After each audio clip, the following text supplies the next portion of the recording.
Hello guys, so today I'm going to show you how to create a Steam account.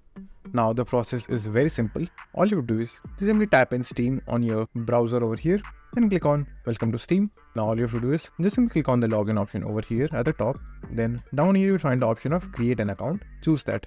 Now over here all you have to do is just simply enter your email address, then confirm your email address and complete the captcha. So let's do it. So for this video I'm going to use a dummy email address, so I'm going to take that. So all you have to do is just simply enter your email address over here, then confirm your email address. Now enter your residency over here, then choose I'm not a robot.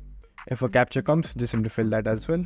Then just simply click I am above 13, then click on continue.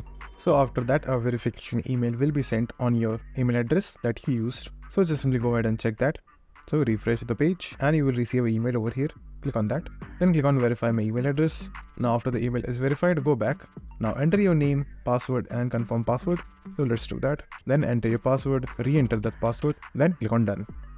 And just like that you have created your account. Now after your account have been made, you can use the same email address and password to log in into your Steam application on your desktop. So that's it, and thank you for watching, and do like, subscribe to our channel and take care.